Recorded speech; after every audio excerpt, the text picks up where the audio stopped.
70인이 기뻐하며 돌아와 이르되 주여 주의 이름이면 귀신들도 우리에게 항복하더이다.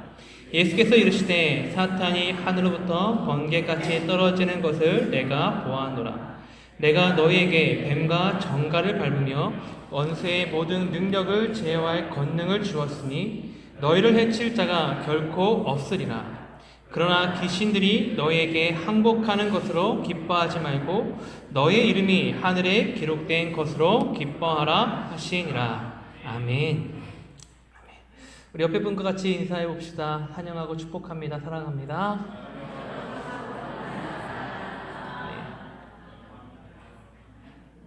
옆에 분 아름답고 사랑스러우시죠? 네, 위에서 보니까 더 여러분들 더 이쁘신 것 같습니다. 저는 어떤가요? 할렐루야입니다. 네, 여러분 오늘 본문을 담고 있는 누가복음 10장, 우리 주님께서 친히 가시려는 동네와 각 지역으로 70인을 둘씩 짝지어 보내시는 것으로 시작됩니다. 그런데 주님께서 둘씩 짝지어 보내시면서 우리 10장 4절에 보면 주님께서 전대나 배낭, 신발을 가지지 말고 가라고 말씀하고 계시죠. 전대, 배낭, 신발을 가지지 말라고 하십니다. 먼저 전대는 말 그대로 돈주머니입니다. 지갑이지요. 그러므로 전대를 갖고 가지 말라는 말씀은 돈을 갖고 다니지 말라는 말씀이 됩니다. 여러분, 여행을 하면서 돈은 매우 중요한 도구가 되어주지요. 돈이 있고 없고에 따라서 그 삶에 임하는 마음의 자세와 또한 생각과 그 입술의 여유가 달라지는 것을 많이 보게 됩니다. 그럼에도 주님은 돈을 갖고 다니지 말라고 하십니다. 왜이십니까? 그들의 마음의 방향이, 그들의 마음의 자세가 하늘에 계신 하나님이 아니라 돈을 향하는 것을 원치 않으셨기 때문입니다. 지금 전도하러 나갑니다. 주의 이름을 선포하러 나갑니다. 근데 선포하러 나가는 그들의 마음의 방향과 자세가 자신의 전대에 집중되어 있지 않고 오히려 하나님을 의지하기 원하셨기 때문이라는 것이지요. 채우시는 하나님, 돌보시는 하나님을 경험하기를 원하시는 것입니다. 아니, 이미 그들을 위해 예비되었던 하나님의 그 채우심과 돌보심을 그들이 누리고 돌아오기를 우리 주님께서 간절히 원하셨다는 것이지요. 여러분, 돈이 아니라 때를 따라 채우시고 돌보시고 인도하시는 하나님을 경험하는 우리가 되어지기를 소망합니다. 주님께서 채워주실 줄로 믿습니다. 그리고 배낭은 여행 시 강야 생활을 위한 기초 필요 용품들을 담는 가죽 부대였습니다.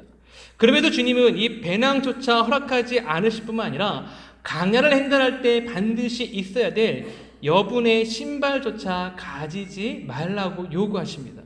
왜 이렇게까지 요구하십니까? 정답은 딱 하나입니다. 하늘에 계신 하나님이 지금도 살아 계시기 때문입니다. 여러분, 우리 하나님 살아 계신 줄로 믿습니다. 살아 계신 하나님께서 하나님 복음을 들고 세상으로 나가는 그들을 친히 보살펴 주실 것이기 때문에 우리 주님께서 이러한 것들을 요구하고 계신 것입니다. 여러분, 삶의 현장에서 하나님의 보살핌을 맛보아 아는 자가 되기를 원하십니까? 그렇다면 하나님의 복음을 들고 나아가는 자가 되어지기를 소망합니다. 무작정 전도지를 들고 나가서 전도하라는 것이 아닙니다. 하나님의 복음, 즉 하나님의 말씀대로 일하시고 말하시고 섬기는 자들이 되어지길 소망합니다. 그렇게 하나님의 백성다움을 여러분 삶의 현장에서 드러내는 자가 되길 소망합니다. 언제까지 드러내는가? 다른 사람이 여러분에게 하나님을 믿는 자는 다르군요 라는 말이 나올 때까지입니다. 어느 때까지라고요? 하나님을 믿는 자는 다르시고. 우리 한번 옆분에게 한번 얘기해 봅시다. 우리가 너무 자주 들었던 얘기, 좀 너무 자주 들어서 귀가 아프지만 한 번 더 말해봅시다. 하나님을 믿으셔서 다르시군요. 역시 교회 다니시는 분이십니다. 너무 많이 듣는 얘기죠. 여러분, 우리의 삶에서 이러한 얘기들을 듣는 자가 되기를 소망합니다. 그리고 그런 칭찬의 소리 앞에서 이렇게 웃는 게 아니라 어떻게 됩니까? 주님의 이름을 말하는 자가 되어야 될 줄로 믿습니다. 내가 왜 이렇게 살 수밖에 없는지, 내가 왜 이렇게 행할 수밖에 없는지, 내 안에 있는 은혜들을 말하는 자가 되기를 소망합니다. 그러할 때 하나님께서 그 시간을, 그 현장을 하나님의 놀라운 축복들로, 하늘의 축복들로 채워주실 줄로 믿습니다. 그렇다면 주의 이름을 드러내는 그런 삶, 과연 전도자가 받는 가장 큰 축복은 무엇입니까? 우리 본문 17절 말씀 다시 한번 보도록 하겠습니다. 17절입니다. 70인이 기뻐하며 돌아와 이르되 주의 이름이면 귀신들도 우리에게 항복하더이다. 지금 전도를 마치고 주님께로 돌아온 이 70명의 제자들, 어떻게 돌아왔다고 합니까? 기뻐하며 돌아왔다라고 말하고 있습니다. 원문을 보면 그들이 기쁨과 함께 돌아왔다, 또는 기쁨이 그들과 함께하여 돌아왔다는 뜻입니다. 처음에 전도를 나갈 때 주님의 말씀이지만 아무것도 가지지 못한 채 나가야 했습니다. 어쩌면 그들의 마음 한구석에 있어서 주님의 요구가 너무하다라는 그런 마음 들지 않았을까라는 생각이 듭니다. 때때로 어쩌면 또한 그 전도 현장에서 어쩜 두려움에 또한 불안함이 있지 않았을까 생각이 듭니다. 그런데 다시금 주님 앞으로 돌아온 지금 그들과 함께한 것은 불안과 실패와 좌절이 아니라고 합니다.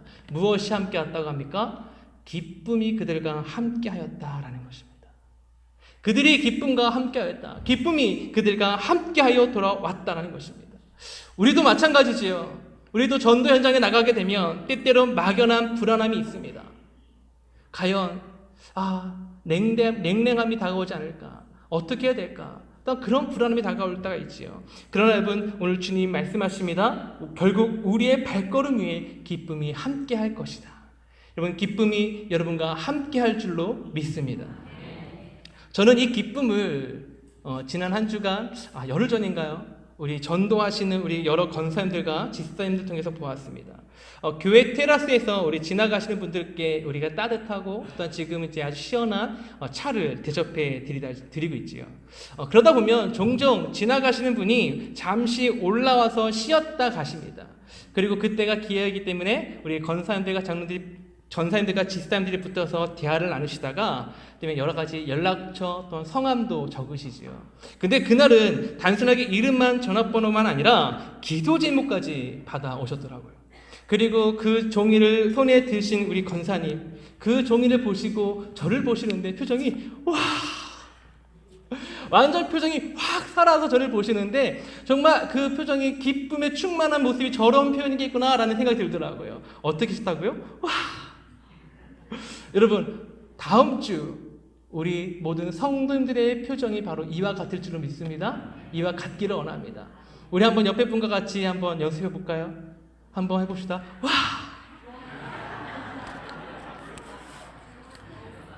여러분, 다음 주가 우리 교회 안에 이러한 기쁨이 함께하는 정말 아름다운 공동체가 되어지기를 소망합니다. 그런데 여러분, 오늘 본문의 제자들이 어떻게 기쁨과 함께 돌아올 수 있었다고 고백하고 있습니까? 어떻게 기록하고 있지요? 그들이 주의 이름을 붙잡았기 때문이다 라고 말하고 있습니다. 여러분, 전도 시에 우리가 붙잡아야 할 것, 대상자의 감정, 기분, 또한 그들의 시선과 상황, 물론 우린 예의와 친절 또한 존중함으로 다가가야 합니다. 그러나 우리가 진짜 붙잡아야 될 것, 바로 우리 주 예수 그리스도 이름뿐인 줄로 믿습니다. 아멘. 오직 예수 그리스도의 이름만을 붙잡고 나아가는 우리가 되어지길 소망합니다. 주의 이름을 붙잡고 나아가면, 선포하면 나머지는 하나님이 하시기 때문이죠.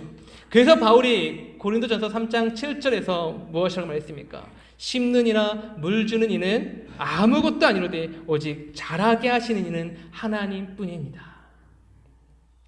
이번 이웃사랑 축제를 통해 자라나게 하시는 하나님의 역사를 보는 우리가 되기를 소망합니다.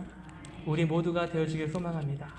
하나님이 자라나게 하시는구나. 하나님이 정말 키우시는구나. 역사하시는구나. 그렇게 고백되어지는 귀한 시간들을 갖는 우리가 되길 원합니다. 그런데 여러분, 주의 이름 앞에 굴복된 것이 우리 제자들은 사람이라고 하지 않았습니다. 무엇이 그 이름 앞에 굴복되었다고 합니까? 귀신이라고 하지요. 더욱이 제자들은 귀신이 물러난 것이 아니라 항복했다고 합니다. 여러분, 항복이라는 것은 오직 전쟁에서만 쓸 수 있는 단어가 되지요. 입사에 실패했다고, 시험을 잘못 봤다고 항복이라 말하지 않습니다. 꼬마애들이 엄마 오늘 시험 봤는데 내가 항복하고 왔어 그러는가요? 아니죠. 우리 별이도 내가 시험 봤는데 아빠 기억이 안 나더라고 라고 얘기하더라고요. 항복이라는 것은 철저하게 싸움과 전쟁에서만 이루어지는 것이죠. 그럼 무엇을 뜻합니까? 한 영혼을 구하는 것, 전도자의 삶, 그것은 우리에게 영적 전쟁을 요구한다는 것을 뜻합니다. 여러분, 복음을 전하는 것, 영적 전쟁입니다. 사탄의 올무에 매여 있는 한 영혼을 구원해내는 것, 그것이 바로 우리의 전도라는 것이지요. 그렇기 때문에 이 영적 전쟁에는 결단코 무승부는 존재하지 않습니다. 승리와 패배만 있을 뿐이지요. 승리와 패배가 동시에 다가오지 않습니다. 오직 승리 아니면 패배라는 것입니다. 여러분, 승리하기 원하십니까? 패배하기 원하십니까? 그렇죠. 그런데 여러분, 이미 우리 주님께서 사탄의 권세를 이기셨다. 이미 우리에게 승리가 예비되어 있다라고 말씀해 주셨습니다.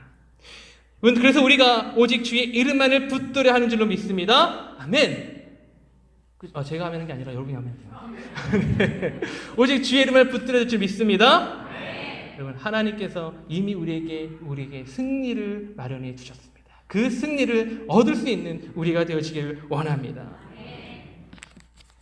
여러분, 계속해서 우리 18절에 보면 주님께서 친히 사탄이 하늘부터 번개같이 떨어지는 것을 어떻게 했다고 하십니까? 보셨다라고 기록하고 있지요. 먼저 이 보셨다는 이 봄은 단순하게 그냥 보셨다는 것 것이 아니라 매우 깊은 관심을 갖고 보았다는 것입니다. 관심과 목적을 가지고 있는 것을 뜻합니다. 그래서 이 찰스 스퍼전 목사님은 이 주님의 보심에 대해서 야전사령관의 주님을 비유합니다. 야전사령관. 여러분, 야전사령관이 전쟁에 나가 싸우는 군사들을 바라보면 어떻게 합니까? 뒤에서 적재적소에 필요한 것들을 공급해 주고 있지요. 그것처럼 우리 주님께서 저와 여러분을 전도의 현장에 보내시고 방치하고 방가하는 것이 아니라 그에 따라 알맞은 것, 때를 따라 필요한 것들을 우리에게 공급해 주신다는 것입니다. 실제로 주님께서 누가복음 12장 12절에서 마땅히 할 말을 성령이 곧 그때 너에게 가르치시리라고 하셨습니다.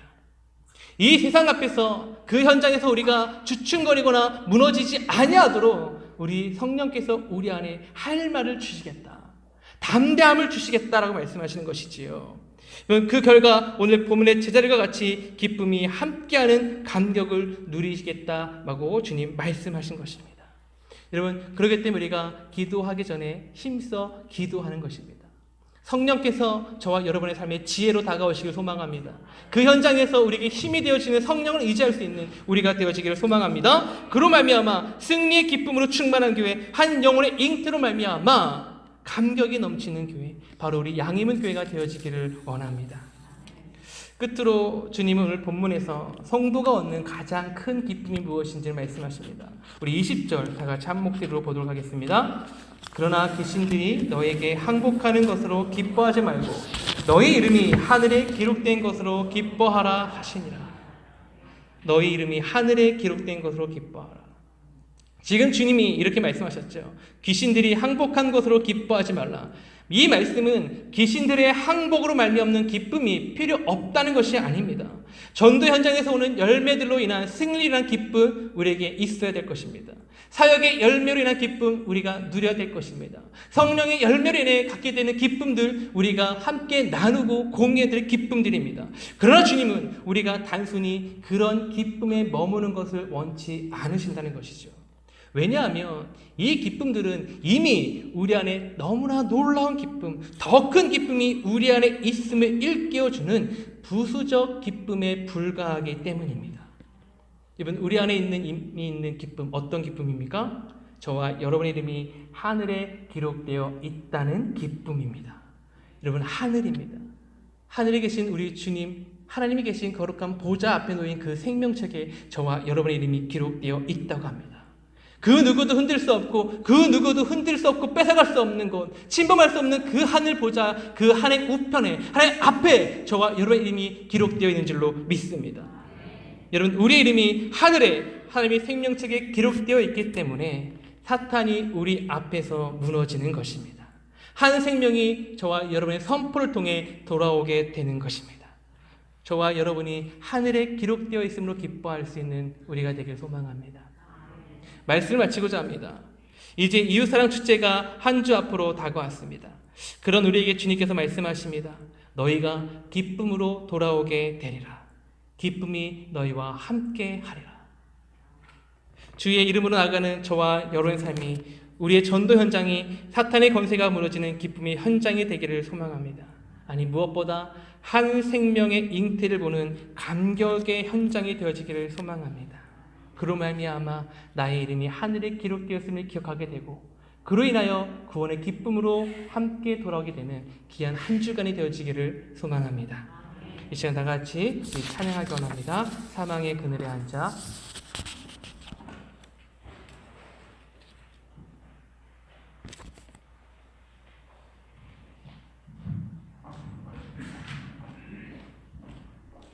사망의 그늘에 앉아 우리 찬양하시면서 우리 하나님의 놀라운 역사와 은혜를 같이 기대하는 이 시간 되어지기를 원합니다.